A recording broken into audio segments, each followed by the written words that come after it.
Hello everyone, it's Hillary, the marketing mom. Glad you're able to join me today. Don't forget to share on Facebook today. Unfortunately, I am not going to be broadcasting from Periscope because my phone just refuses to work this morning.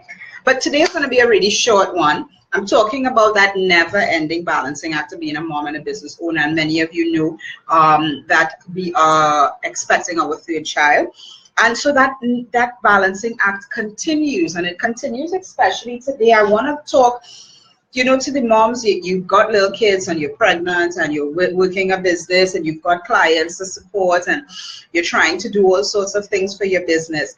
And the other day I was actually, and for those of you who don't know me, sorry, I am Hillary, the marketing mom. I'm a social media manager over at Elite Marketing Pro. I'm a digital media strategist, online business coach and trainer. And what I like to do is I like to work with moms who are in that position where they are at home or they have this desire to be home because that's where they know they're going to have the most impact for their kids, for their family. But like everything else, economics matters, right? And when economics matters, you've got to figure out what you're going to do from home, even though you love to work from home, all right? So that's who I am. That's what I'm about, and I love to support my moms in that area. Okay, so today what I'm talking about is specifically moms and our balancing act. So many of you know, as I was saying, we are on child number 3, moving into child number 3, and there are balancing acts that go along with that. And one of the things that I want to share,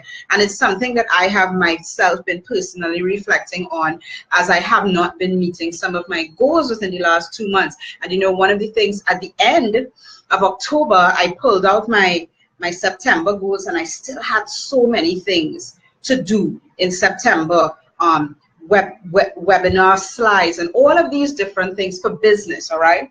And what tends to happen is that you choose what you're going to work on, and this matters whether this is relevant whether you are a parent or not, but I think more so as a parent, because what I've realized with moms, and especially moms of lots of kids. So I have many mother mentors who've got 3, 4, 5, 6, 7, 8, 9, 10 children.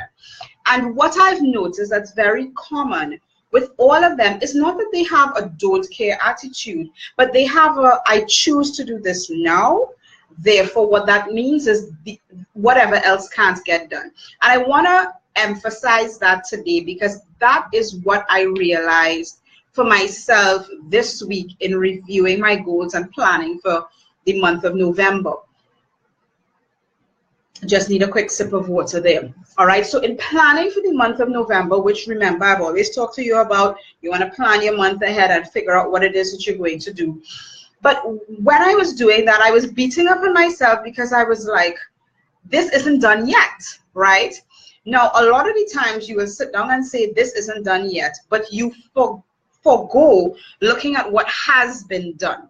All right, now as a mom, we like to beat ourselves up about that. Okay, so it's kind of like, your house. You've got a house and maybe you have 7 children running around in the house. Okay, and you're thinking to yourself, you're beating up yourself because the laundry isn't done, the house is a mess, and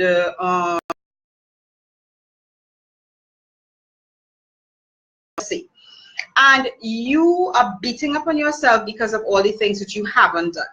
Well, what I want to challenge you to look at is what have you done, and understand what was the driving force to choose what you actually got done. All right, so let's look at the same situation. A mother of 7, they've got children running all over the house, is a mess, laundry's piled up, and she hasn't been able to have a bath in a few days, right? What has actually happened? The children have been fed. She has homeschooled all of them, all right? And maybe homeschooled, or maybe she has taken them to school depending on the ages of the children, okay? And their clothes are clean and ready, and they're all alive. Let's look at what's been accomplished. So now let's bring that to your business. For example, you're working on client work, you've got your own business development that you're doing, and then you have your online marketing that you're also working on. Okay, and you're saying to yourself, well, you know, I had some business development tasks that I wanted to get done.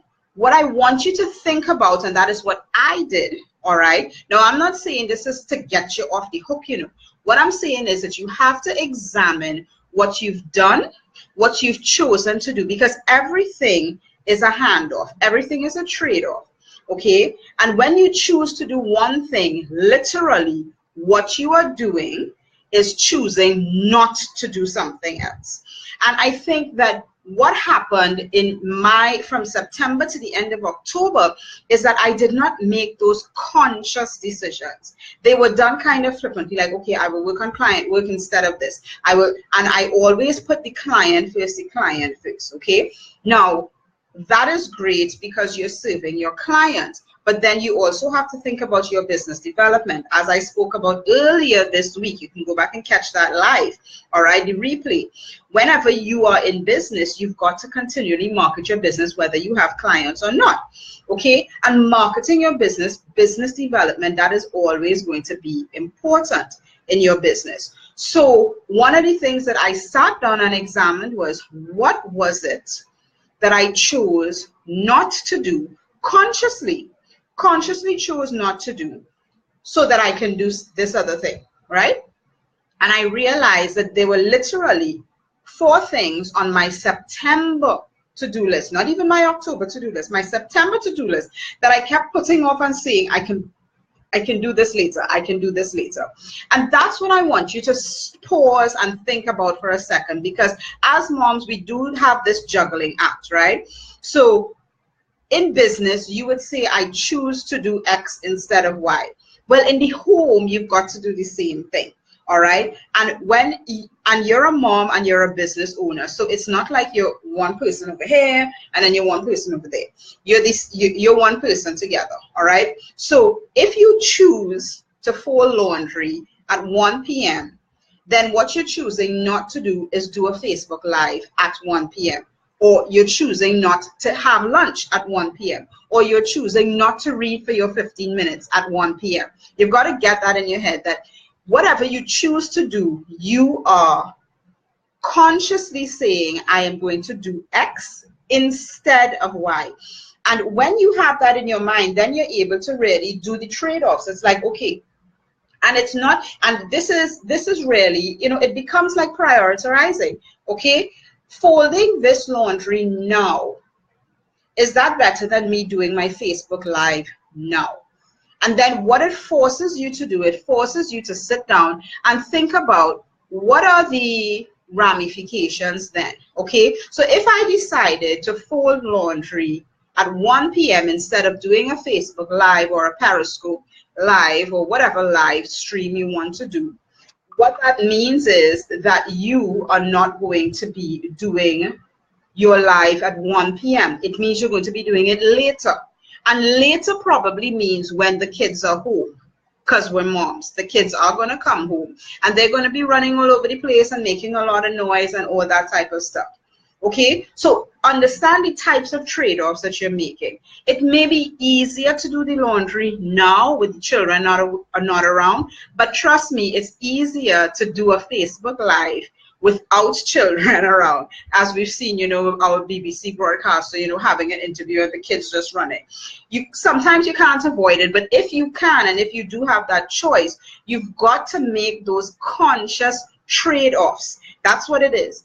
So in balancing, it's not about really saying, okay, I'm going to cook rice while I do a Facebook Live. No, it's about figuring out what are the consequences of choosing what you're going to do today, now, in the moment, versus doing it later. What were the consequences of me not setting up my webinar in September as my goal sheet said? The consequences are that I don't have a webinar ready to share valuable information to more people, all right? And therefore, I don't have people coming in to our sales funnel. That's the ramification. Now, if I had thought about that then, I wouldn't have chosen to do whatever I did choose to do over that, if you get what I'm saying, all right? So it's, you still got, you know, my calendar still on September, wow. It's Friday, it's the 3rd of the month, and you know what? We've got less than 60 days to the end of the year. You know, I shared a live from our Elite Marketing Pro page yesterday about a challenge, you know, and if you're ready for that challenge, drop a yes inside of the comments. Drop a yes, give me some hearts, give me some likes, because there's a challenge of you pushing through to the end of the year. And the interesting thing is that if you're going to do it, I'm going to do it too. We've got to push ourselves as moms to push through to the end of the year, to meet the goals, whatever goal that is. If your goal is to be able to sit down and just do a Facebook Live every day, all right, then you've got to commit to doing it every day for the next 60 days. And I'm talking about through the holidays. On Christmas Day, you jump on and you do a Facebook Live on Christmas Day. If you celebrate Thanksgiving, you're going to be doing it on Thanksgiving Day, because what you have to choose as a mom is, what is the best thing for me to do now, right? Going back to the example of my mom with 7 kids, it's like, what did she choose? She chose to keep her children alive and fed rather than keeping the house pristine, okay? We understand the consequences and ramifications of that, okay? And it's the same thing in your business as a stay-at-home, work-from-home mom, all right? So have a great weekend. I will catch you Monday, 12:30 Eastern, but 12:30 AST. I believe the clocks go back this weekend. I get confused all the time, but Trinidad stays put. So I will be here at 12:30 Trinidad time, okay? Have a great one, and I'll talk to you soon. Bye.